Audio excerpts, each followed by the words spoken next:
I'm very grateful for the life that I have. Being grateful for what you have is also connected to contentment, because sometimes, you just, if you want more and more, you're never grateful for what you have. And joy is a side effect of that, because when you say, oh, wow, thanks, universe. Finding your place in life is a big thing for me. So, and understanding when we are doing something just for acceptance or for impressing others or whatever, or if we're doing it really from the heart.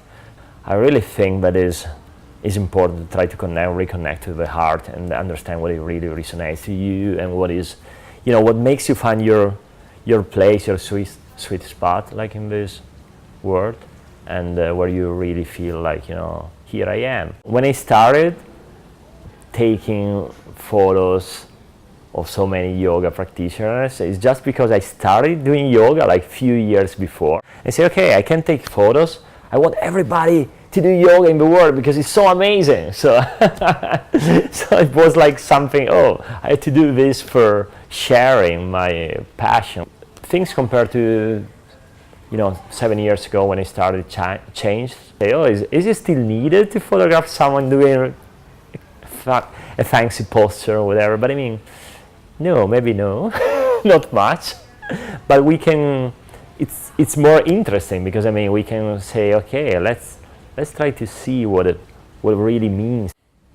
Depending on what you believe in, you can call it destiny or you can call it luck. Most of the things that I really of the works that I'm more like happy with, they happened quite like apparently by chance, but maybe it's not chance, I don't know, but something happened that was like, being in the flow, being in the moment and whatever. It was not something that was planned. Sometimes you plan things like in every detail, and then, it just doesn't happen. I had to learn to let go of perfectionism. So to have an idea, but letting go perfectionism, because it can block you totally.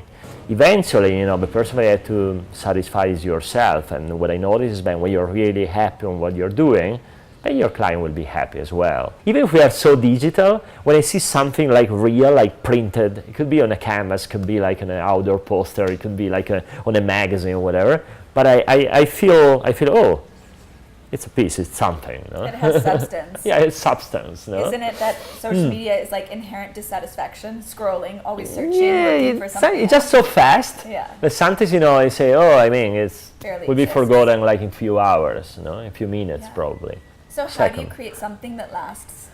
This is, I don't have the answer, sorry. You try to show up and do always the best that you can. But sometimes I really feel that, as I say, that it's very unpredictable what will happen.